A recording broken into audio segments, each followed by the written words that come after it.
Good day, good people, and welcome to Real Chicks Rock Presents Real Discussions.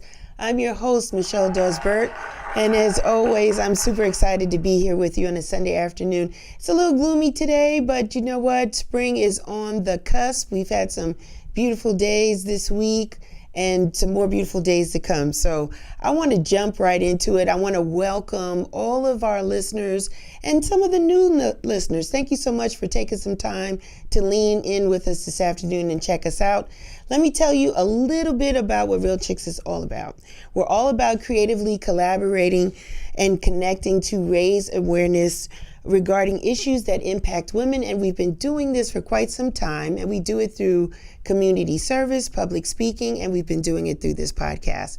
And today I'm super excited to have this conversation for somebody that's running for office, Lieutenant Governor. So we always like to welcome politicians, people, former, some that are running, all the things. We always want to extend this place to allow them to address some of the issues or concerns and what their platform is all about. So today is no different. I have my guest today, Dr. Takosha Swan. How are you? I'm great. How are you? I'm good. Thank you, doctor, for taking some time to be with us today. First and foremost, let me just ask you, where are you from? Where are you from? Originally, I am from Ohio. Okay. But I've been in Georgia since I was 19. Oh, wow. So my whole adult life, and both of my grandfathers are from here. So okay. my roots are here. Okay. Ohio, Cleveland, or Cincinnati? Sandusky. So Sandusky is about 45 minutes from Cleveland. Okay. South, yeah. At least you don't have that cold weather like you did back in Ohio, because it's a little kind. This winter was a little rough. I know. Listen, no winter is rough here after you grew up in Ohio. So I appreciate every winter. Man. And so you've been here in Atlanta, in Georgia for quite some time. Yes. Did you attend college or go into the military? I know you've served. You served in the Army. That's how I got here. Okay. The military. Fort Benning was my first duty station in Columbus, Georgia. Awesome. How long did you serve? I served for 5 years. So I did 4 years regular Army, and served in the war in 2003 in Iraqi freedom. Thank you for your service. Thank you for your service. And then I enlisted into the Georgia Army National Guard for a year and supported Hurricane Katrina, so 5 years. Fantastic. Did you always want to get into politics, or how did that come about? How did you transition from serving our country, now you're being about our country in a different way? Yes. So to answer your question, no. No. Okay. No. It was never a thought of my mind to get into politics. Now, when I was younger, I had 2 things on my list, and that was singing, because I've been singing all my life. I was probably born singing something on my mom's shoulder. But singing, and I wanted to be a lawyer. Okay. And what happened is my parents said, okay, go to college, and in Ohio, you'll come home, every summer. I was like, what? I'm not coming home every summer and stay with y'all for another 4 years. So she's like, no.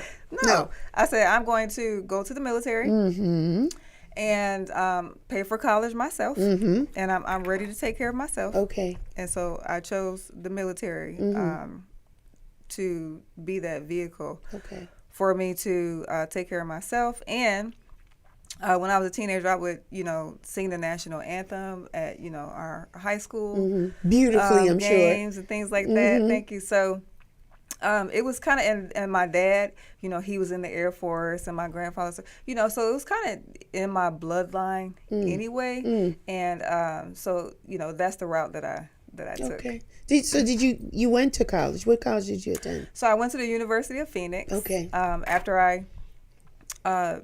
I got out of the military, I used that good old GI Bill. Okay. And I got my bachelor's degree and my master's degree in business.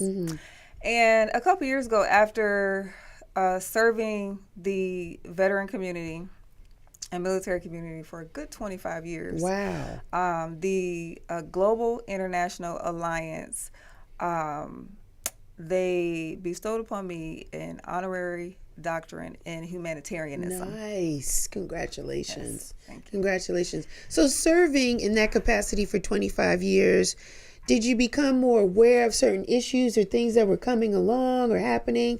What sparked it for you? Because 25 years anywhere is an achievement in itself, right? It's not an easy fit. Nobody can stay anywhere longer than 3 years, 5 years tops. So to do 25 years in a capacity of probably serving probably sparked something. Is that Yes. a fair statement?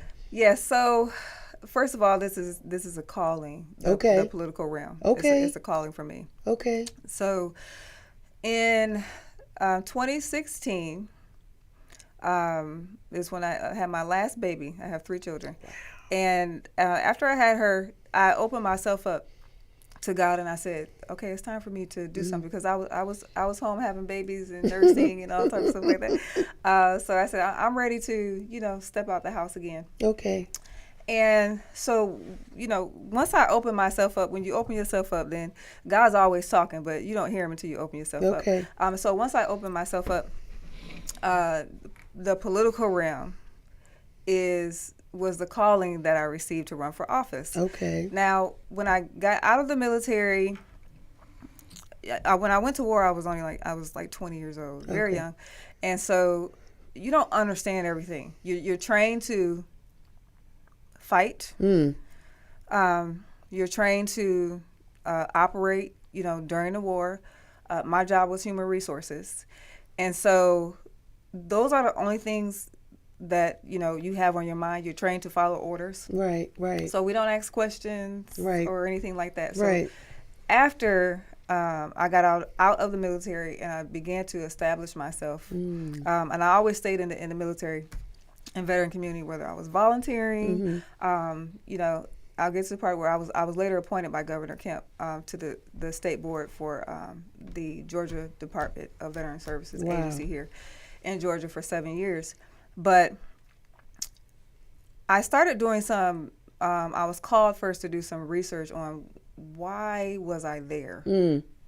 Okay. Why did I go What's to your war? why? You had to figure out your why. Yeah, so at first I was angry.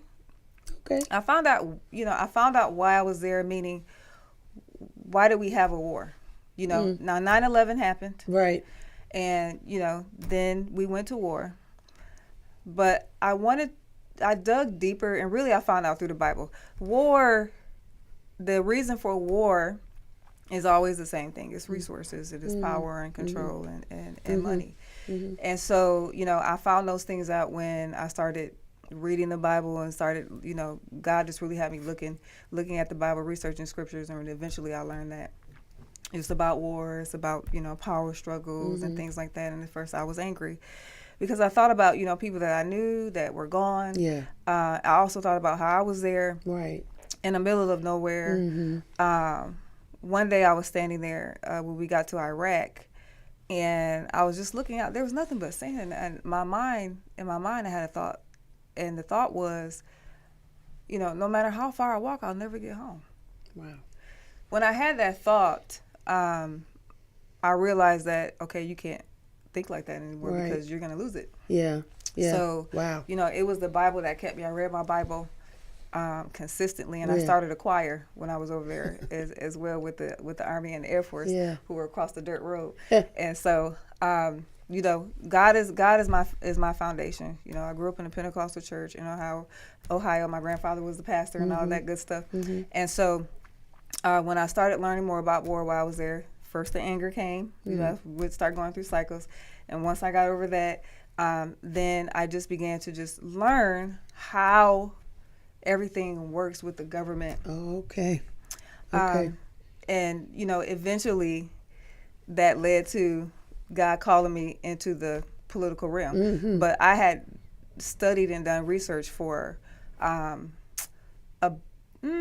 about 5 or 6 years before you even entered in. Stepped in. Got you. So was the first step being a Georgia public officer? Is that part of that, or did that come after? That was after. So I ran for office. Which office did you run for? I ran for state office, so the House of Representatives, the Georgia House of Representatives. Okay. It was District 90. Okay. Which was Rockdale County, Henry County, and South DeKalb County, and did not win. Okay. ran as a Republican. I've always been a Republican since I stepped into the space. Okay. And that came from me sitting down doing research. I grew up in church. Everybody talked about living right. Nobody talked about Republicans and Democrats. And I know that is different here. Yeah. But, nobody talked about that when I grew up. So I came in with no influence whatsoever about political parties at all. Mm-hmm. So mine just came from pure research. I didn't pick up the phone and call anybody. Actually, it was me and God. But I did not win. And while I was running, Governor Kemp was running for governor the first time. The first time. Okay. Mm-hmm. And so we were speaking on the same platforms. Mm-hmm.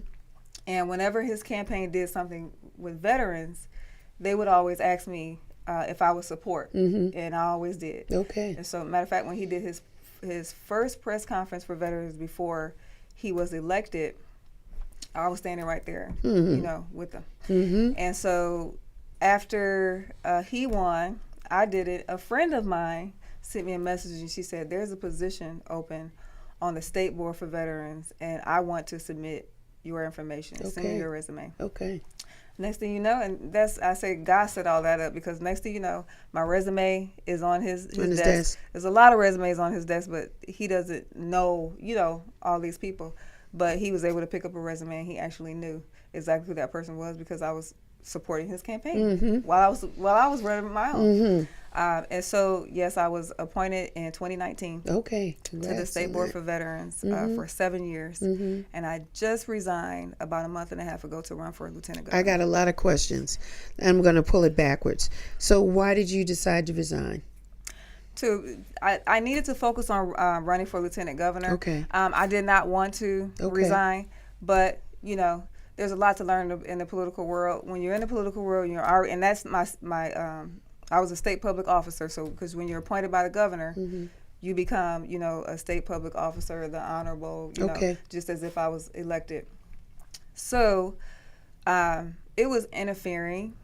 And there's a lot of politics going on. So I said, everywhere. Okay, yeah, I'll resign, and I'll just completely focus on being, running for lieutenant governor. Okay, I want to scale it back even more. Democrat, Republican, conservative, liberal. There's all of these different parties. Typically or historically, right? We as Black people, African American. We were Republicans, mm-hmm. probably right up until Lincoln era, perhaps Lincoln presidency. Then we became Democrats. It's a whole conversation. But for the last 50 years, most African American people have been Democrats, for the most part. Now, with this current administration, this gentleman, and I use the term loosely, has been president twice. And now there's more and more conversations about African American people becoming Republican. Mm-hmm. I want to ask you to help educate people who don't know. What is it, the mindset typically, or what is the position or belief mechanism for the average Republican? Okay. From just political, like why would you be a Republican? I guess is what I'm asking. Mm-hmm. What would be the driver? The Republican principles are based on less government, so basically more independence. Mm-hmm. Like let me give me the opportunity to create my own business, to create my own money, mm-hmm. to create my own legacy. Mm-hmm. And you just, step aside, you just create the opportunities. Let me take advantage of them. Mm-hmm. But that's it. I don't want you telling me what to do. I don't want you all in my business and mm-hmm. In my life. So, and that, like you said, African Americans were mainly Republicans mm-hmm. because that's how it was set up. Right. Because after the Civil War, like you said, in the Lincoln era, Black people were now free and now have the opportunity to start their own businesses mm-hmm. and live their own life. Mm-hmm. So the Republican principles are based off of that. Okay. African Americans mm-hmm. being able to now have opportunities to start their own life and not depend on the government. Right. Because the government wasn't for African Americans, Right. And so the principles remain. Mm-hmm. The principles have not changed. They've not changed, but the positioning of, I'm air quoting, said government has changed. Because as black people evolved to the West and had the whole Black Wall Street, minding our business, doing businesses, wealthy, becoming millionaires and such, certain demographics of people in the United States felt, nope, we don't want that to happen, and bombed the whole Black Wall Street neighborhoods, etc. Same thing, we could keep it on the East Coast, the whole Renaissance, Black Renaissance in Harlem, same situation. And then drugs is infiltrated. It's a whole different thing. So every time, history has shown that every time brown people, particularly African American people, are doing the right things, building their businesses, being about family and those things, I'm air quoting, government or people who do not like the hue that we're in, the melanin, chooses to change the landscape. So now, of course, 50s, 60s, etc., it has been for black people, not all, but for some, needing to depend on the government assistance. It tears the black family. We can't have a husband or a male in the house. We're going to support black women. It's a whole thing, right? Yes. Okay. But yet the theory or the belief system for what a Republican stands for has not changed. But the surrounding support systems or people that had that belief has changed in this and that. Okay. Now we're in 2026. There are more educated people. People have gone to college, their degrees, their doctors. It's beautiful. Like information is at our fingertips. We are not stopped that way. We want to be entrepreneurs, but that script is not for everybody. Like, just because I'm a smart person does not necessarily mean I would be successful as an entrepreneur. So how could the theme or the belief for this party work for an average citizen, a person that does not have said business? Is it through taxes? What is the vehicle that would still help benefit just the average American? Mm-hmm. That's going to go right into my platform. Okay. That's a great question. Great. But let me, I want to address the Black Wall Street. Okay. Because what happened with the Black Wall Street is exactly what you said. And after they were bombed, I did a little bit more research. Okay. Because my thought process was they were millionaires, just like you said.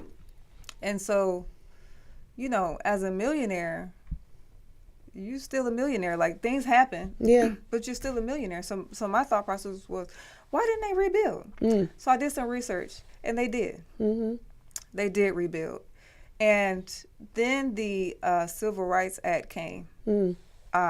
And what really tore down Black Wall Street after it was rebuilt and it was going strong, just like it was prior to the bombing, was because black people wanted to shop and eat, like we see when we see the different protesting and things like that. Mm-hmm. They would go to a white restaurant, sit at the desk, at the table, the counter. Mm-hmm. And when the Civil Rights Act came and said, okay, you can come into, the white restaurants and things like that, the black community, Black Wall Street, they took their money and took it right on over there to the white restaurants and the white businesses. And that was the fall of the Black Wall Street. Okay? So when I did that research and I saw that, it made more sense because I'm like, if you're a millionaire, you can rebuild. And so that happened. So that was the real fall. And so, even coming forward to now, that mentality is still here today. Okay. And that is why we're leaning on the government. Also, welfare was created during that time as well. Yes. And they said, well, a man can't be in the house. Yeah. Right? So we stepped into those spaces voluntarily. We didn't have to. Okay. So Civil Rights Act comes, you can go into white people's restaurants. You don't have to. Yeah. You can still support Black Wall Street. But the black community did not. So that was the father, and it continues until today. That mentality that was created at that time to depend on the government and and the black community taking their money elsewhere. Mm-hmm. And the reason why Black Wall Street was so successful is because all the black dollars were there. Yes, correct. When you move that money, which is exactly what happened, these people over here, wherever you took it, they got rich, and they still rich to this day because the money's still there. Okay. So fast forward to today, and how can the average person build that legacy? Mm-hmm. As a Republican. How can we get those legacies back? So as a Republican, my platform, the theme, I actually have a theme for my platform, and the theme of my platform is building legacies for Georgians. Mm-hmm. And you talked about, maybe everybody is an entrepreneur. Right. And so I have a response for that too, and that goes to my platform too. And I'll start there with education. Mm-hmm. So what I would like to do is put trades back into the public school system. In skill programs? Absolutely, because if you do that, I can graduate from high school and go right into welding. Mm-hmm. Or, and I can graduate from high school and become an electrician. Mm-hmm. Like, right, because I learned that the 4 years that I was in high school, Mm-hmm. right? So if we put those trades back into the schools, what happens is you come out and you're working. Mm-hmm. But you still may become an entrepreneur because now you have a skill forever. And here's the legacy behind it. Now I have a skill that I can pass down to my children. And there's the legacy. And so you could use that both ways. You could start a business and create a legacy. Or you can just go to work. But either way, you can use that skill for whatever you would like to use it for, work or to build a legacy, because I feel I went to school for business. Business is legacy. You create a business, you can create legacy in your family. I'm glad you brought up education, because that has been something in my craw, right? So the current administration has put Mrs. McMahon over the Department of Education to dismantle it. So what does that mean for Georgia? Because we don't have a Department of Education run by the government, what does that mean for the governor and or the lieutenant governor? And I'm going to ask that as a secondary question, but what does that mean for Georgians? Okay, so with the Department of Education was created around, I want to say it was, the Rockefeller time. And the Department of Education, because, before that, there was no Department of Education. So it's new. Because before we had our public schools, and, schools were segregated in two and things like that. And, even when the schools were segregated, the black community, they were able to teach their children what they needed to know to feel empowered. And the white community was doing, the same thing. What happened with the, when now the schools are integrated, and what happened is the Department of Education came along to do some indoctrinating, because now we can tell you what you have to teach. I got it. So before the Department of Education, you couldn't tell me what to teach, right? I was free. We were free to teach the children what we felt like, they needed to know. When they came along, that ended. So what's happening now is I was on a call with an individual from the White House who was a part of the Department of Education, and she was saying that there was a lot of for example, LGBTQ curriculum, and I'm not saying either or with that curriculum. What I'm saying is, if a parent they really want their kids to know about that, then they could teach their kids that. School is about math, reading. social studies, Science. it's not about science, not about personal, personal things. You need to when you leave school, you need to be able to read, write, do math, all of these other little things that the Department of Education was throwing in there and saying you have to teach this and you have to put these things into the school or you're not going to get any money. That's an issue. Understood. So it's being dismantled. The question still is, because it's going away, what are your platforms would be, you or the governor, for Georgia? Now that we don't have a Department of Education, it's gone. What can people expect their children to learn in school? Where will money come from? Is it coming from the lottery? Because I see a lot of people playing that. Right? I see a lot of people playing the lottery, trying to hit Mega Mil. Where does that money go? Does it still go into the schools? What will be the platform for our children in schools now that we don't have any hindrance? And so it's not about sexual identity and fluidity. Got it.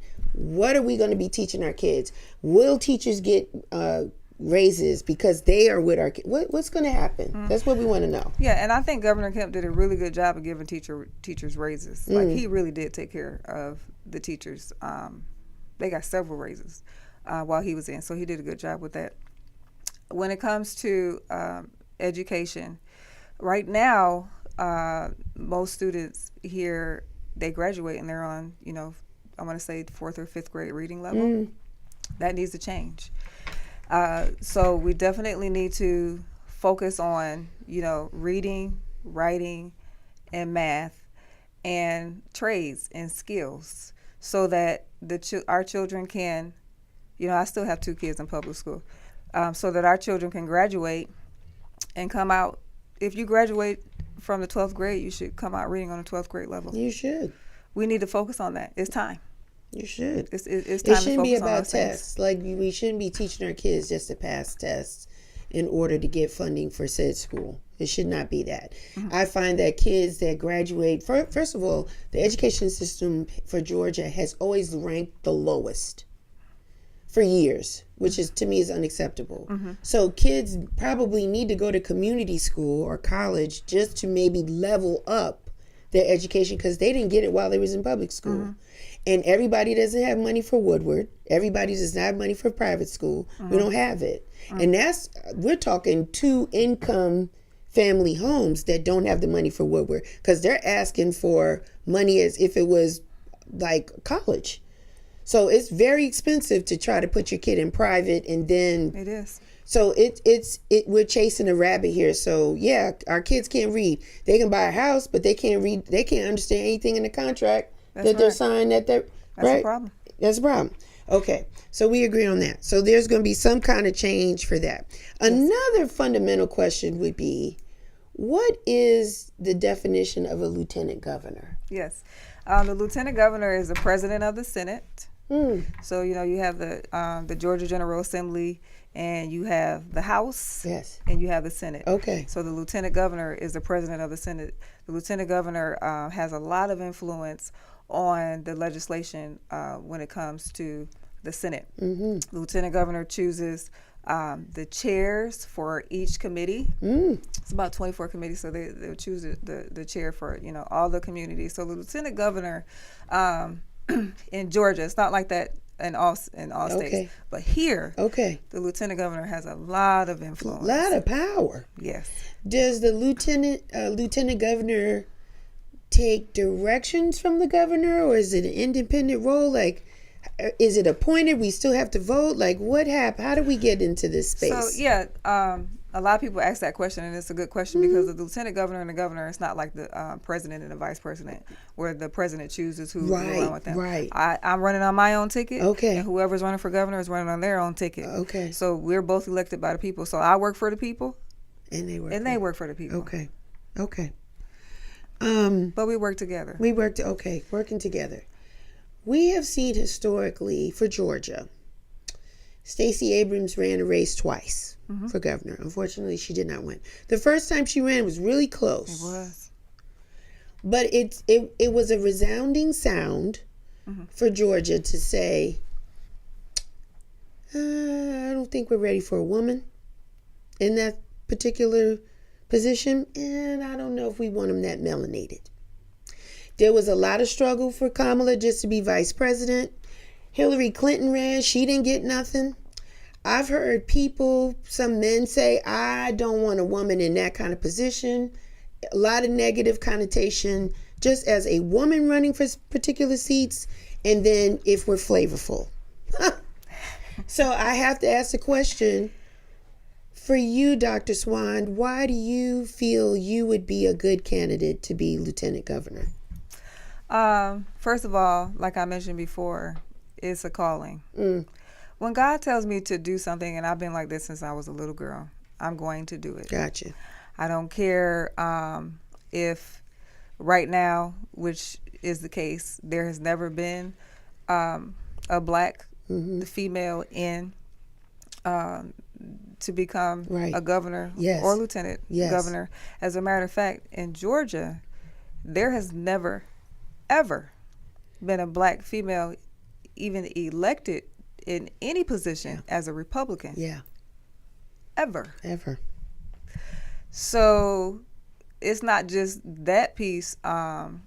It's bigger when you look at, the history, and it's like, well, what makes you think that? Well, God thinks that I should be here in this space. So I agree with God always.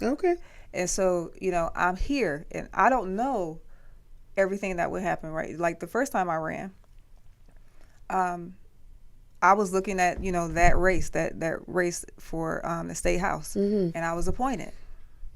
The state house, that position when you get elected, that's 2 years. But then God turned around and appointed me for 7. And I don't know what's going to happen now, but I'm being obedient. I'm going to do whatever I need to do to make this a successful run, whatever that looks like. Got it. As lieutenant governor, do you have the ear of the governor? Will you have it? Like, will you guys work? Yes. And I say guys, because women are running, so will you collectively work together for the betterment of Georgia? Yes, because when it comes to, legislation, it's just like the Republicans and the Democrats, you have to work together, whether you like each other or not, which a lot of times the Republicans and the Democrats, they do like each other, but the media will show something different. I've been around for a little while now in this space. I've been up in D.C., and I'm at the Capitol all the time, and people like each other. And what I don't like is a lot of times, they will show constituents and show Georgians and show America that, we're fighting. They're not fighting. And you could really see that if you really paid attention to the legislation and how things are moving. You would see that there's not a fight like is portrayed in the media. But you did ask me something, and I think that I missed it. Did I answer your question? I'll give you another opportunity. So, outside of education, what else will be your agenda as lieutenant governor? So land. Okay. Right? I said the theme was legacy. Yes. So that is another way to build legacy is our properties, our land. Property taxes, someone can work their whole life, pay off a house, and it can be taken because they couldn't pay their property taxes. Right. So what I would like to do, like there was a bill that just went through in the Georgia General Assembly to eliminate property taxes. And, you had the Republicans and the Democrats. Actually, on this one, most of the Democrats shot that one down. I don't know why, right? I didn't get into, why they did. But, you have to find the money from somewhere when you're talking about eliminating money from somewhere else. Right. So what I would like to do is to build legacy, eliminate property taxes for seniors.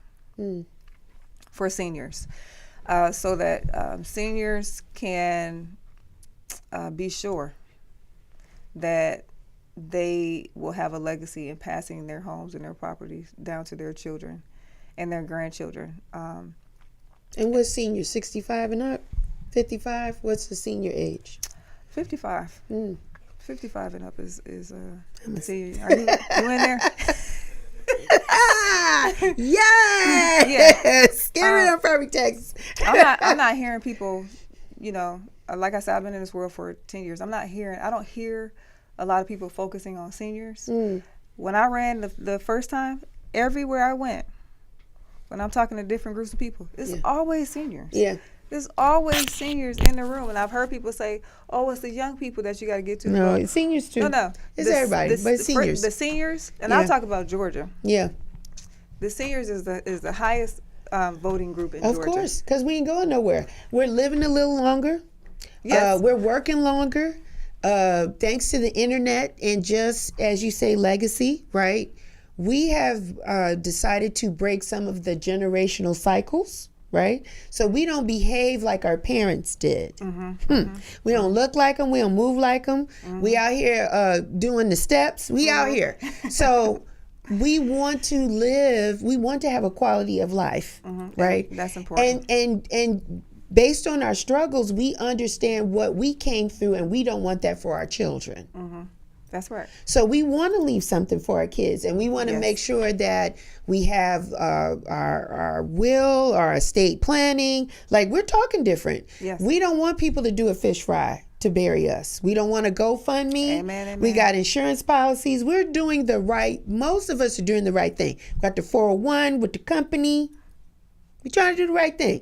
So we're living longer. We're getting ourselves checked out. We're trying to eat better. So we want to be able to enjoy, after working 25, 30 years, can we be a part of the home of the brave, land of the free? Like, we want some of that too. Listen, under my administration, absolutely. All right. Under my administration. That's what she said. She says that. So we got land. Anybody that knows Takosha Swan, when I say something, it happens. It happens. All right. Yes, ma'am. That's good to know. So we have education, we have land. Is there anything else with your platform? Yes. So tax relief. Okay. And, that was a little bit about tax relief because my thing is to protect your voice. Yes. So I'm going to talk about that.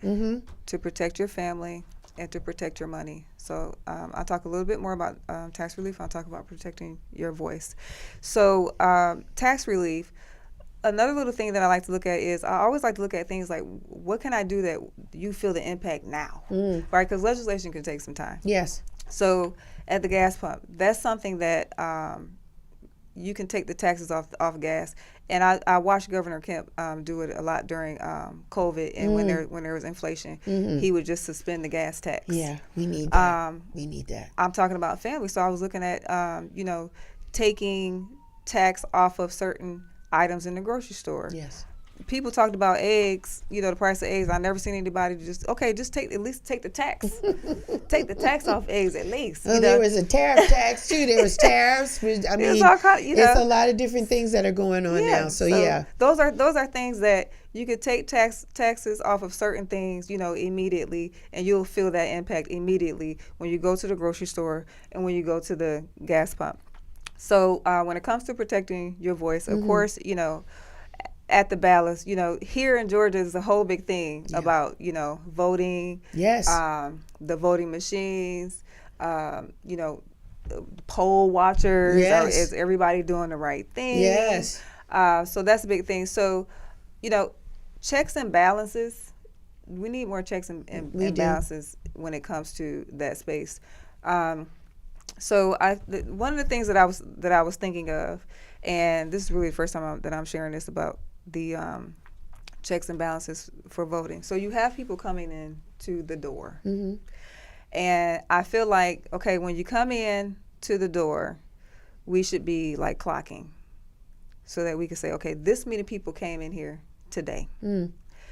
So when I count the votes at the end of the day, it should match. It should marry. Yeah. Okay. So just that can be implemented immediately. Simple things. Right. So just simple checks and balances to make sure that the right things are happening when people are going in to vote. If I go in, if I'm number 25 and I'm the last one, there need to be 25. You need to be counting 25. For that day. So just things like that.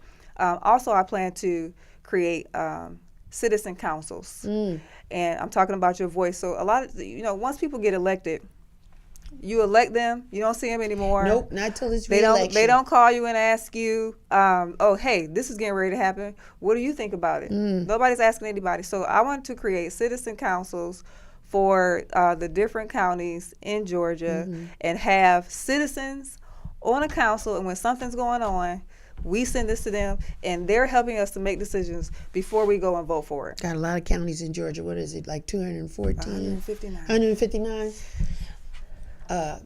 Vincent, you was right. A friend of mine had a conversation about this earlier today, and he said it was about 150. So it's 159 counties, a lot of counties.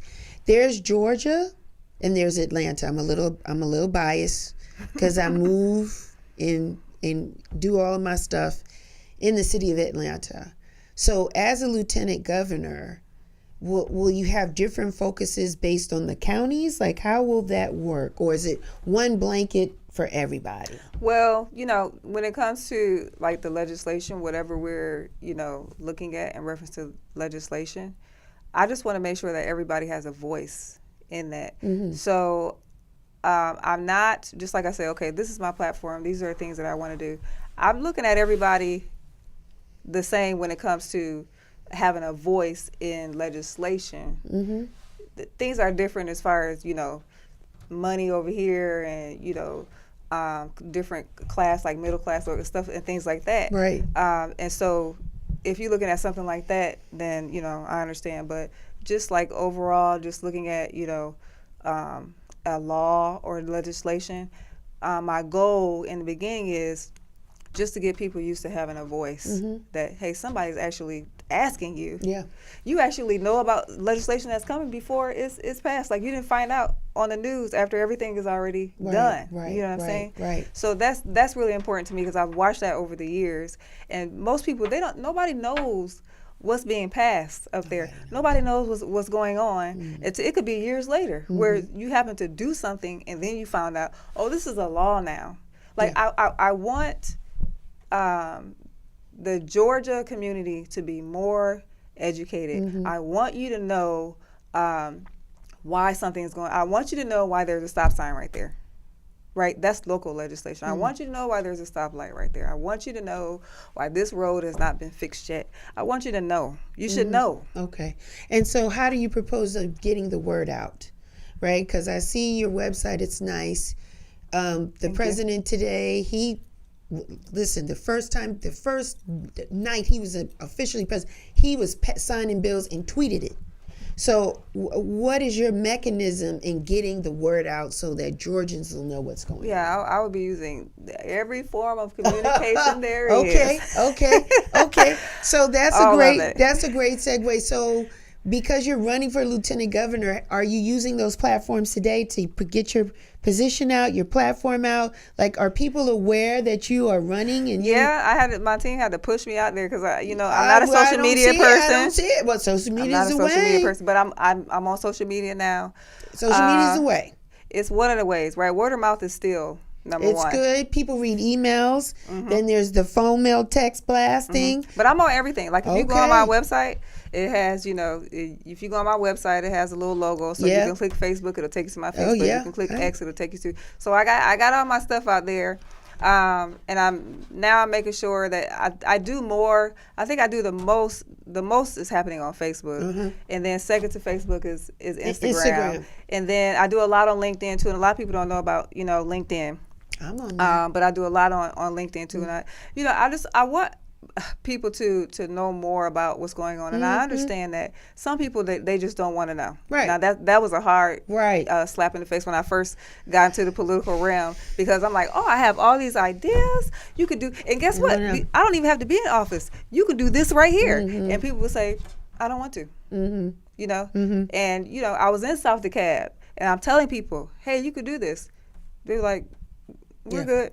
Yeah, we're good. So that was difficult for me. Did you have that same vibration if you went to Alpharetta? If you went to a different economic or socio economic area? Was it a different kind of vibe? It's different. Yes, it is. Yeah. It's different. It's different. Matter of fact, because and I'm a veteran, so I do a lot of stuff with veterans. I sing with the Alpharetta Symphony Orchestra, right? Nice. We do a free concert every year on Memorial Day at City Hall in Alpharetta. Nice. So I got some roots. You got roots up there in Alpharetta, and it's different. It's very different because South DeKalb Mall people are trying to survive. And so you telling them what your hopes and dreams and platforms are, has nothing to do with them trying to make rent or trying to put food on their table. Well, the things that I was telling them was I would talk to them about, resources. I was talking to them about resources. Okay. Hey, fill this out. Okay. They didn't want to. It was about rent. They didn't want to. And they said, no. So, yeah, it was about that. It was about resources. And all you have to do is fill out this paperwork. They don't want to fill out that paperwork. Okay. So, based on the vibration that you may get from urban areas, is your platform going to really target Georgia and then those areas of people that are like, they get in where they fit in? Like, how is it going to work? How are you going to get people to come out and vote? It's going to because in Alpharetta and areas like that, the vibe is different because there's legacy in Alpharetta. I'm bringing legacy to everybody else. I'm bringing legacy. Okay. So they already have it up there. Now I'm bringing it to everybody else. So you gonna take it or not? Okay. Now the kids, if I put it in the schools, the kids they're gonna have it automatically, right? Because they're gonna get into those traits. So I'm creating opportunities to where it is inevitable. It's inevitable. Okay. If you go at my image, it's inevitable. Okay. Yes. Okay. Regardless of political party, why should anybody vote for you? Because of everything I just said. I'm trying to just ask the right question. Listen, I care. Okay. I care about people, and that when you go through things in your personal life, it creates. I'm one of those people to where when you go through things in your personal life, it can either create a monster or it can create somebody amazing because they just keep learning and just keep learning. They say, okay, this happened to me. I'm not gonna let that happen to them. That's how I am. This happened to me. Okay, what can I do so this doesn't happen to them? Okay. Right. So, you can tell just from my platform that I want everybody to thrive. I want everybody to succeed, and their children and all their generations. That's what I want. There's something about Georgia because people continue to still move here. My goodness. Especially within the metropolitan area. Like, give us a little break, everybody. And, it's just a lot of changes going on in the city with constructions and buildings and this and that. And a lot of us don't know what's going on. And so we need to have visibility on what's going on in our county, what's going on in our city. Because most of us are tax-paying citizens. Like until taxes go away, we want to know what's going on with this money. Where is it going? How's it benefiting our neighborhood, our schools, our law enforcement, right? Because we want to have the right people protecting and serving us in our neighborhoods and our community. Again, it's a huge responsibility. As Lieutenant Governor, how long is the term? Is it 2 years, 4 years? 4 years. One of the things that I always, tell people in reference to getting started and learning about your community, people are not going to their city council meetings. One guy, I remember talking to him, and he was saying, well, he found out I was running. He said, I want this, this, and that. And I said, well, you don't need me, for that. That's right. Atlanta, he was living in Atlanta. I said, that's Fulton County level. And I said, have you or Atlanta, I said, have you been to a city council meeting? Yes. He said, is it free? So my thing is, education is a big, huge thing because huge thing. People don't even know that you can just walk into.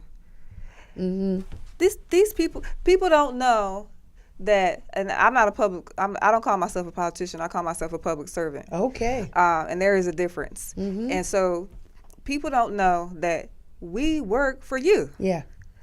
So yeah, it has to be free and it has to be public. Yeah. And you should be able to walk in, request information, get information anytime you want to. So when you say that, you want to know about what's going on with the money, you should be able to, and you can, walk into a city council meeting, walk into a commissioner's meeting, and that is what the meeting is about. Yes. What's happening with the money. It is. But people are not going to these meetings. Yeah. We got to go to the meetings. Is it because it's poorly marketed or advertised, or we just need to just do our work and go to the websites for the county and drill down and search and look and see when the meetings are being held? We need to do that, but I would even take that to legacy again. We need to be telling our children. We need to be taking our children to the city council meetings, to the commissioner meetings. So we keep going from generation to generation, and nobody knows because their parents never took them to a city council meeting, never talked to them. I even had, one time I wrote an anthem for veterans. That's what I perform. I'm actually a composer. I actually perform that with the Alpharetta Symphony Orchestra. So my daughter, she was having a birthday party one time. I was taking her friends. We were going out to celebrate, and she's like, "Oh, my mom has a veteran anthem." And her friends say, "What's a veteran?" So I'm saying, like, the parents, like, we have a responsibility that's a legacy, to go to city council meetings and commission, like, to know that, to know where to get that information. So that's part of legacy. Like, we got to change the legacy here. Like, the legacy of Georgia, and I would love for the legacy of the Black community to change with I'm talking about simple things that can happen right now. Right now, anybody can walk into a city council meeting. I can go to any city council meeting in any city or county and find out what's going on with their money. And I do it. Yeah. But it's a very small group of people sitting in those spaces, and it's the same people. Yeah, for the last. I'm telling you, I go in those places, and 10 years later, I go in there. It's the same people, the same small group of people, and that's a problem. And so we need to really teach our children, and where to go to learn more about their city, their county, just things that they need to be as a citizen. The Georgia General Assembly, that's a public meeting. A resident of whatever their city they're in. Why is this stop sign right here? Yeah. Do you know why? Yeah. Yeah. Most people couldn't tell you. Most people don't know. Or why are there speed bumps in the neighborhood? Why is there a speed bump? And that type of thing. One thing I would like to say as a suggestion is probably already on your docket or your platform.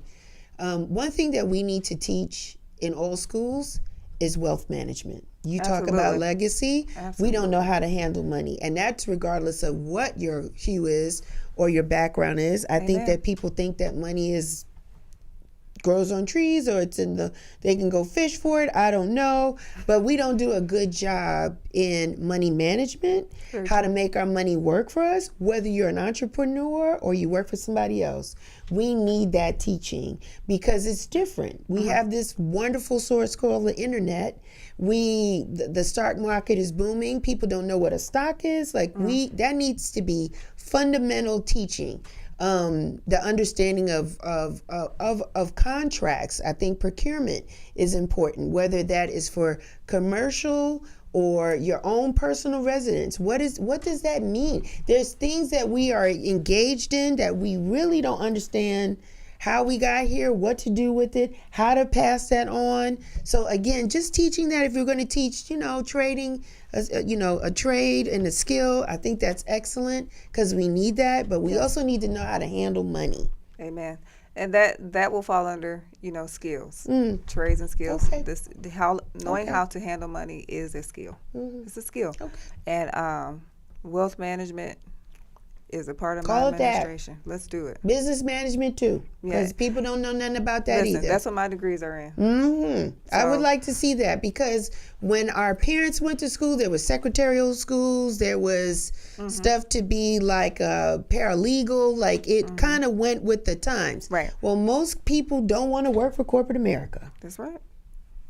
Kids don't want to do it. I don't want to do it.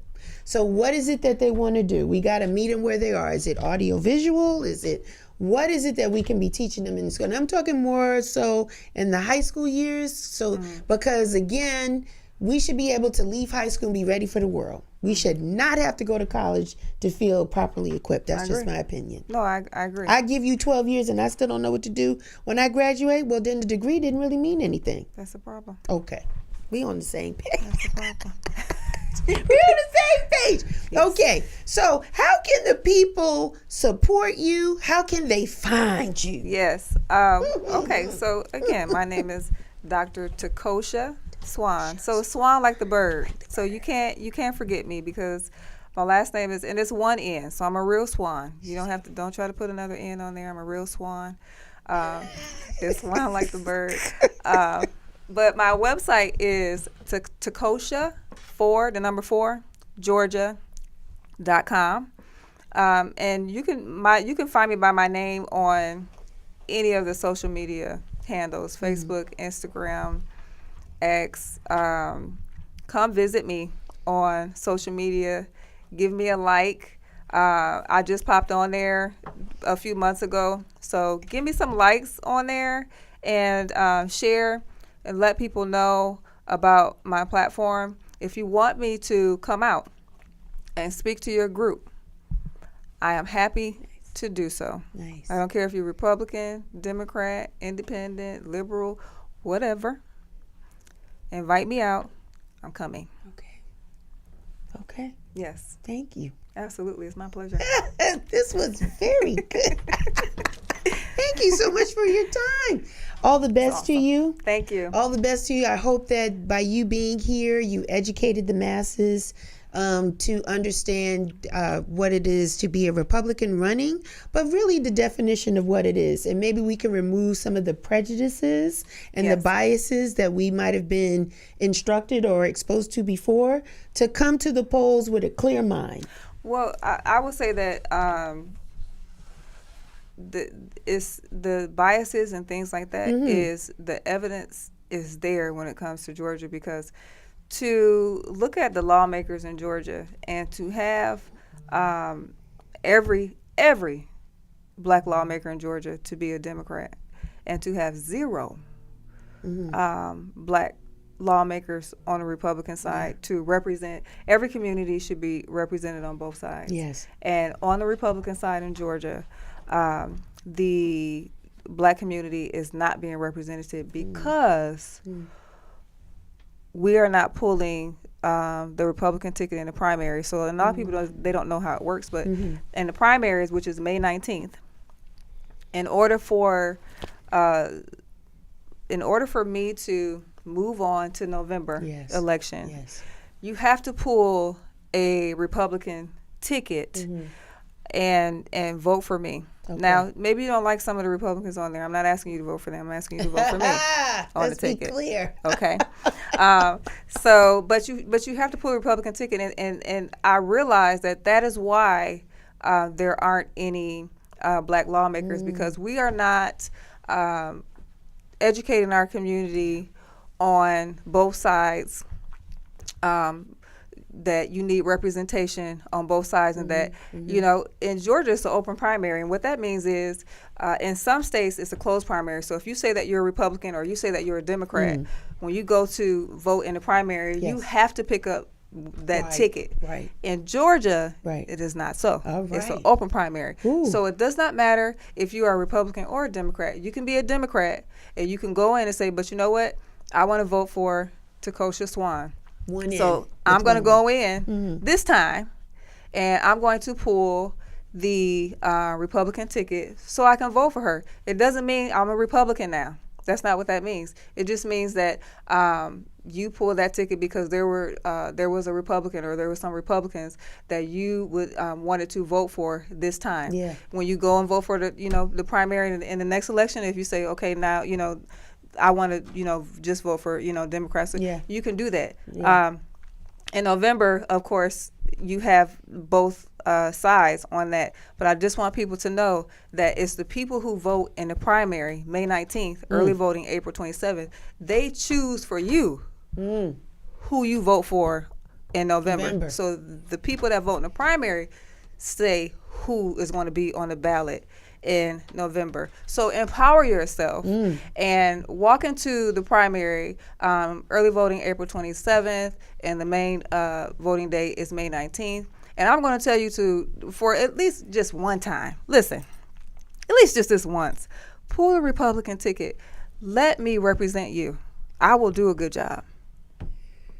Awesome. All right.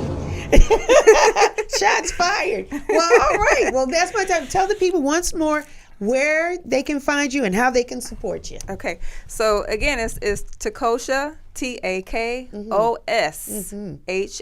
the number 4, Georgia, spelled out, .com. That is my website. If you go onto my website, you can also, under events, you can see where I'm at. We always list all of the events on my website. Real Chicks Rock is on my website right now because I'm here. And so just make sure you go on there if you would like to know where I am. Whatever social media handle you normally use, go on there, look for Dr. Takosha Swan.